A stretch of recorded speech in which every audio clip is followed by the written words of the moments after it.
Hey, everybody, this is Charles Hoskinson broadcasting live from warm, sunny Colorado. Always warm, always sunny, sometimes Colorado. Hey, I saw something floating around Telegram. There was an article written today it was asking the question, pondering the question, are we being too overzealous in our defense of Cardano? Pointing specific examples of where I got in a bit of a tussle with Chinese marketer and a bit of a tussle with Crypto Briefing about an article they recently wrote. Yeah, it's been a difficult road to get here, guys. 5 years of work. And during that time period, let's be honest, we have been, as a community, really treated unfairly. We've been pissed on, shit on, scam, no working product, just a wallet, just this. Everything that could be said has been said. And in particular, crypto media has gotten it wrong a lot. For example, some people were writing articles, even recently this year, saying that we have very low developer volume, even though we were number one for commits. Why? Because they were tracking Crypto Miso, and that was tracking a deprecated repo. And they didn't look at the other 20 repos that we were actively committing to. I mean, this stuff comes up. And there's just so much misinformation, opinion, conflation of fact with opinion in this space. And here's the reality. We had the Shelley Summit, and it showed the world that those who took a very bearish contrarian position on Cardano are wrong. We as an ecosystem are here to stay. We're going to keep growing. We're going to keep delivering, and we're going to have a great product in market. And we already have a great product in market. And it's not just a company, it's a community. And that community is quite large, vibrant, smart, and competitive. We're in it to win it. We want to change the world. We want to give billions of people economic identities. We're playing a different game than most people are. And it's very hard if you are a podcaster, an opinion maker, a journalist, and you've taken a very, very, very different opinion on that matter to then walk that back, because you lose credibility with your audience. You know, this is where Trump derangement syndrome came from. Horrible human being, a lot of problems with them, but everybody just kind of wrote him off. And then when he won, everybody went a little crazy about that and said, we have to remediate this grievous mistake. Well, similarly, there is a bit of a Cardano derangement syndrome in the cryptocurrency space. People said our ideas will never work, we'll never deliver, we'll never actually ship anything, we've never actually accomplished anything. They just sometimes misrepresent reality completely. For example, they say things like, we're an ERC20 token, which has never been true in the history of the project. They say things like proof of stake can never work, and they ignore all the research we've done for 5+ years. The peer review process is no good, and it's apparently all of academia is broken, and no science is justified through that entire process. That every choice we've made is wrong. The more we deliver, if they've already taken a public position in that respect, then they have three options. They can apologize and say they're wrong, and some will. They can say nothing and wait until we make a mistake and then attack us for that, or they can actually just deny reality and continue with what they've been saying all along. The Cardano Summit was so prominent and had so much attention, so many people chipping away at that it became so hard for them to say that Shelley hasn't shipped. It became so hard for them to say there's not a real community, there's not a real product there. So now we're in the apology or silence stage, waiting for mistakes. And yeah, every now and then I'm going to kick people in the teeth on Twitter. It's my style. I'm Italian. My grandmother's Italian. It's who I am. It's where I come from. It's how I think. I've moderated it a lot over the time. And every now and then I insert my foot in my mouth. I'll be the first to admit that. But the reason why I do this is because I fight for my community. It is unfair to say that the hundreds of thousands of people that have chosen to get behind Cardano, be part of our ecosystem, are part of a scam, or are defrauding people, or are lying to people. And when people assert in a direct or indirect or soft way, for example, all of our recent success in the appreciation or growth of our community is due to defrauding farmers in China, you're damn right I'm going to kick you in the teeth. And any reasonable person would do that, because it's not a criticism levied towards me. The reality is, when people criticize me, I very seldom respond unless it's a big credible actor in the space, in which case I say, come on, let's be fair. It's a criticism levied against the entire integrity of the project.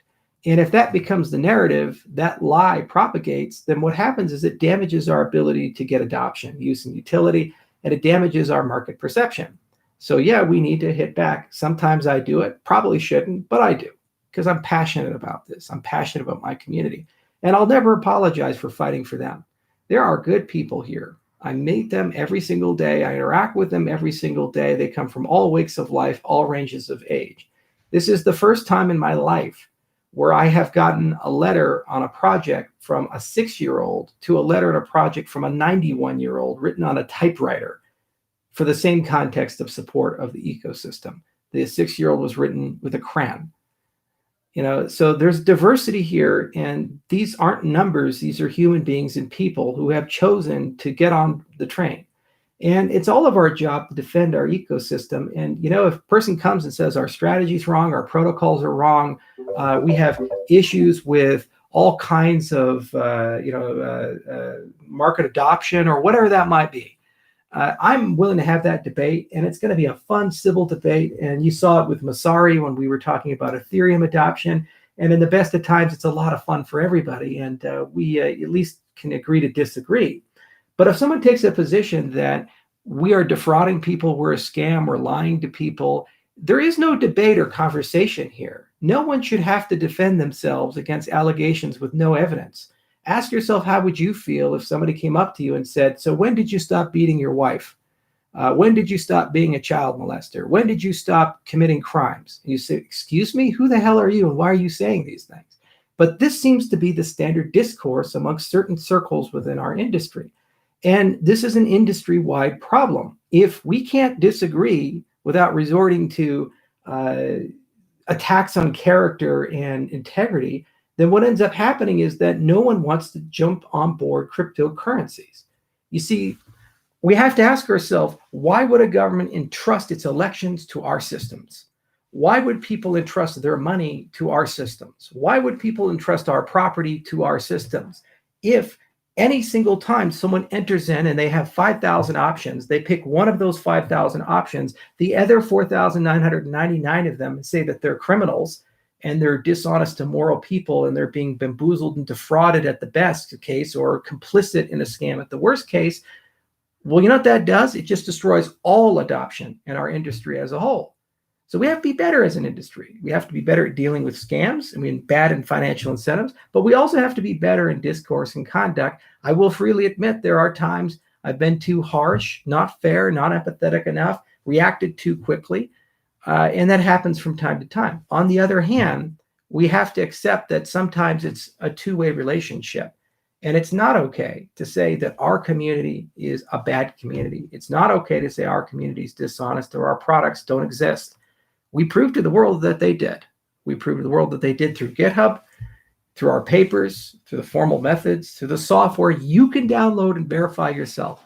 Some of my best moments have been when I've had professional engineers and scientists who had a very negative opinion of our project because they heard it from EOS or Ethereum or Tezos or some community member there, and they say, oh, it's a very exotic, elaborate scam. And they say, oh, this is going to be fun to write a tell-all blog post about how bad of a scam this is, because they have the skills to actually look and do proper due diligence. And for those people to actually look at our GitHub repos, actually read our code, install our software, read our papers, and then leave saying, guys, there's nothing here. It's the real deal. These guys are ahead of everyone else. And I see a lot of that these days. A lot of people are giving us a second look and a second chance. For my part, I'll stop spiking the football as much as I have. It's been incredibly enjoyable to show to the entire space that they need to reevaluate their position. And you're right, it's probably good to dial it back a little bit. Mea culpa there. On the other hand, I will never apologize for kicking people in the teeth that call my community bad or us a scam or these things. That there's just no room for that discourse anymore in our space. And if we want to continue propagating that, then all it's going to do is reduce our ability to get adoption, use, and utility, and reduce our ability to navigate and increase the likelihood that this entire space will be co-opted by professional actors like the Amazons and the Microsofts and the IBMs, because they're the only adults in the room to take it over. And do you honestly believe that they'll carry with them the same values that we have as an ecosystem? Probably not. So, it is what it is. You take the good with the bad. But I did want to make a video about being overzealous. There is a time to celebrate, and we earned it. We won the Super Bowl in a certain respect. 5 years to build something, and a lot of hands touching it, and a lot of work touching it. That is not an easy concept, and this has been hell. for our employees, for our ecosystem, for the just amount of criticism that we have received. And people had to stay stoic, silent, and diligent throughout all of that. That's not easy. It really is not.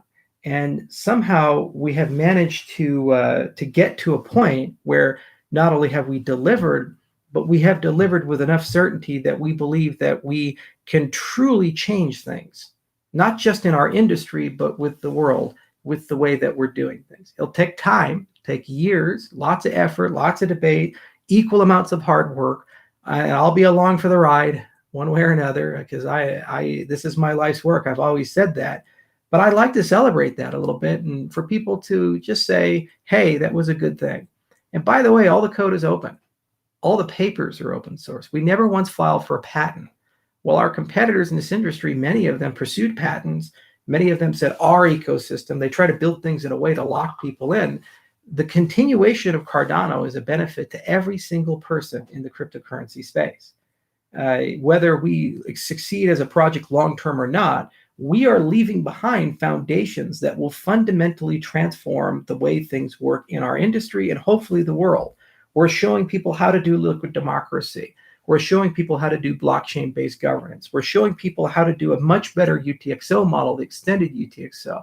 We're showing people how to do on-chain and off-chain, how to do native assets, how to do proper sidechains at some point, how to do state channels with Hydra. We're showing people all these great things. Those are not the dominion of Cardano. We are the first mover and the entity trailblazing all of that, but it's the smart cow effect. Once one smart cow figures out how to open up the paddock, all the cows get out. Similarly, once one company knows how to do this, this becomes knowledge of the commons. So every single project benefits from that. So we have to take our egos aside, especially in the media, my own ego as well, and take a step back and reset. It's a call for that, and say, you know what? The past is the past. Let it go. Statements are the statements. Let it go. It's time for everybody to get serious and professional as an ecosystem. We need to do better, and we need to write better stories. We need to treat each other better, and we need to communicate better. It's okay to disagree, and we should disagree, but we should then be productive about the disagreements and talk a lot about trade-offs and what we value versus what other people value. And in that, because we have different values, we'll discover that it's not that we're disagreeable, it's rather that we just think and look at the world a bit differently. Perhaps this is too much to ask, but if we want to be successful, if we truly do want to see our ecosystems become trillion-dollar plus platforms with hundreds of millions of users and taking over the elections of countries, this is the entry requirement. It is a standard we have to meet as an industry. Should we not meet it, the industry will be co-opted by large companies who already have achieved this, and those companies will take the industry in that direction. And they will not have the same values that we started with from Bitcoin. So do understand that, and do understand this has nothing to do about Cardano in that respect. And also do understand that when I reply back to a lot of these things, it's because they are direct attacks from high distribution channels, usually 100,000, 200,000 plus readers, which are levying allegations against our community, which are blatantly unfair. Again, it's okay for us to have a difference of opinion. It's not okay to call us criminals. We've been here for 5 years. Everybody else has gone off to do different things. They're on their third or fourth or fifth project. Very few people stick with it this long. And we have clearly demonstrated the ecosystem that we can ship and continue to do so. In fact, we had a release today. So, overzealous, perhaps, justified, that's your call. But in any event, I'm passionate about you guys. I'm passionate about this community. And I honestly do believe that we as an ecosystem have every right to win. It just, we have to earn it. And we have to be better. As with my prior video, we have to be better about scams. And with this video, the conduct and discourse has to be better. On our side, we'll try a lot harder, especially through the foundation, to reach out to other ecosystems we've historically had not the best of relationships with. There's some personal history there. And for my part, I'm perhaps responsible, almost certainly am for that. Of course, we'll try to have good conversations. And Voltaire will definitely help us build the tools and systems to do that. And these are not tools and systems exclusive to us. These are tools and systems unique to the entire ecosystem. In fact, just today, tweeted to Charlie Lee, I'd love to work with Litecoin and work on cross-chain interoperability. Be a fun project. They think about it. We think about it. Why not? There's a lot of things to do there. And if we get it right there, it'd be easy to get into Bitcoin Cash and easy to get into Bitcoin itself. Better for all of us if we work together. All right. Until next time, my friends, thank you for listening and have a wonderful day.